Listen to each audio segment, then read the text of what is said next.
Hey everybody, this is story time. Yay. I just went to Japan, to Tokyo, and so not all of Japan. I went to Tokyo and then Japan Disney. And have you ever been? I've never been. I've always wanted to go. But you traveled many places in this world. Yeah, I've never been to that far east. Oh God, it's so good. It's so far east that to get there, I went west. Like that's how I went across the Pacific Ocean. You went across the Pacific to get there? And I guess that makes, I'm imagining if I was traveling from Belgium, then I would have gone east. Oh, yeah. Yeah, you absolutely would have. Yeah. It's great. Everyone needs to go to Tokyo because it's like New York, but like cleaner. Like they Really? clean the place. And the toilets.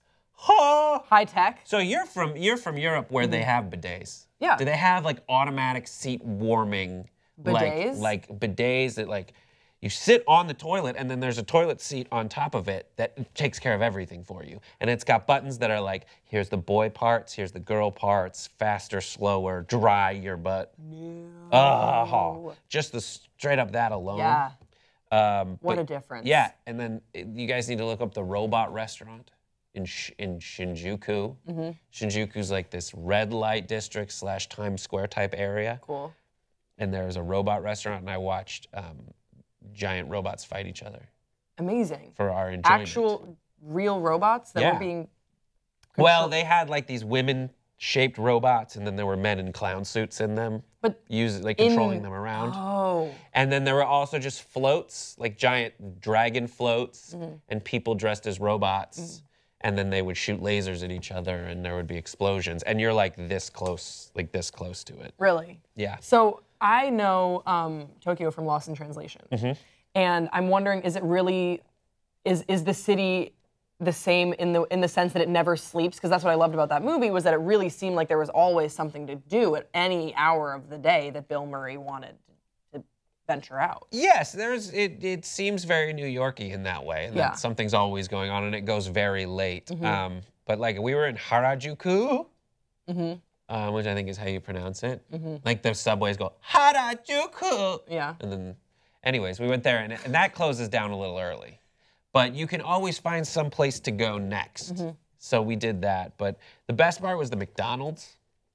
Is it, how different is it? Because I know just in Belgium, the menu is totally different. So I'm wondering Super different. Yeah. Well, it's like they have the normal things, but then they also had like the teriyaki burger and the like shrimp cake delight. And like they had this one, it was like, they just have like bacon and caramelized onions and a burger patty and then potato salad on top. I need to be honest with you, I have not eaten breakfast yet, so as you were holding out your hand, I'm just imagining like, it's like a picture, like a little hologram, like it began with bacon. Yeah, and then, like, but some of it's really good and some of it you're just like, I don't understand who would order this. Did you like the food though, the traditional food?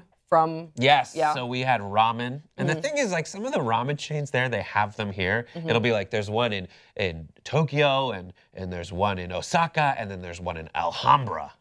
Like, there's one in Alameda.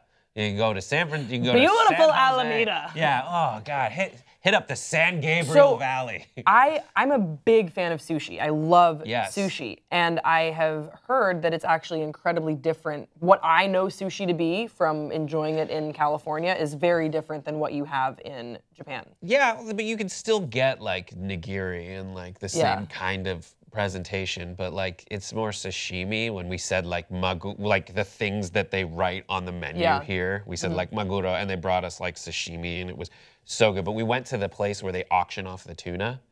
So there's this place called Tsukiji Market. And the thing is, so that's where they catch tuna from all over the world. They freeze dry it, they bring it there, and that's where they auction it off to the Hyatt, to the nicest restaurants in the world. Right. And we got there at like 3 a.m. and sat in line so that we could be there. And it's just like a guy rings a bell, and then he goes, and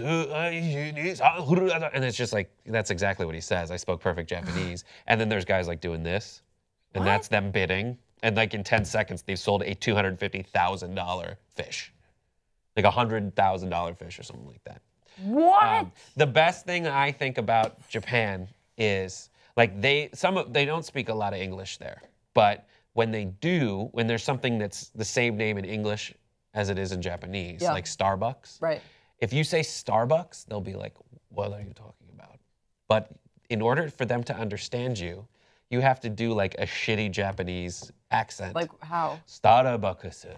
Mcdonalds. Mcdonalds. So it's like you do that. Marlboro. What is that? Marlboro. Like there's people outside going Marlboro. And then like whatever, like Marlboro, Kamuru.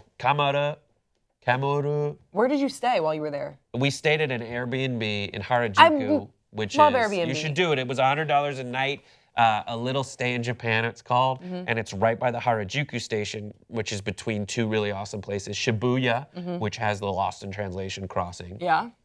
And Shinjuku, which is like there's a place called Golden Guy in there. And if you watched Girls 2 weeks ago, when they go in the little bars in Japan, that's in Golden Guy. Oh, okay. And it's like they have little bars that are about as big as this area, like this table, in small rooms. And there's like 200 of them in a 6-block radius. And you just like go in and you pick one, and people are members, and they go and sit down. And it's either like $10 to get in or free, and you just sit and drink with people that are going by.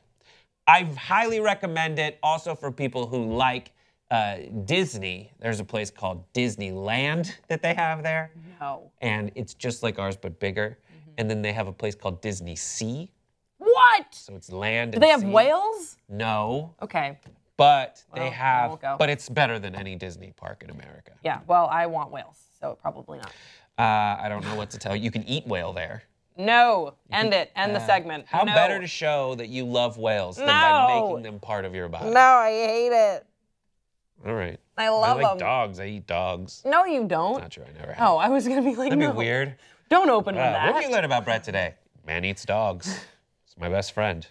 But yeah, Disney Sea is the best. And that's the last thing we'll mention. You need to go to Tokyo, spend like 4 days there. 3 of them you need to spend at Disney Sea.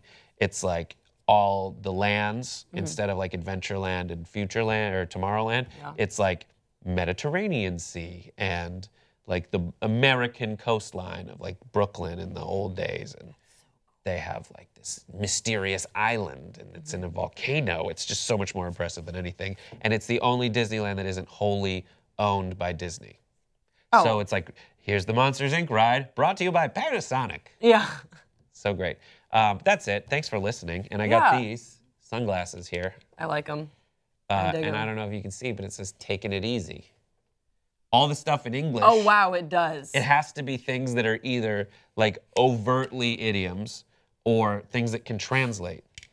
And if you travel anywhere abroad, you need to get the Google Translate app because you can take photos of stuff and it automatically translates. Taking it easy. Yeah, you can't really see. No, you can't. But trust us. I am having so much fun. Thanks for listening, everybody. Where did you go on vacation and where should we go next? Give us your suggestions in the comment section below. Don't forget to subscribe, and we'll see you next time on Pop Trigger.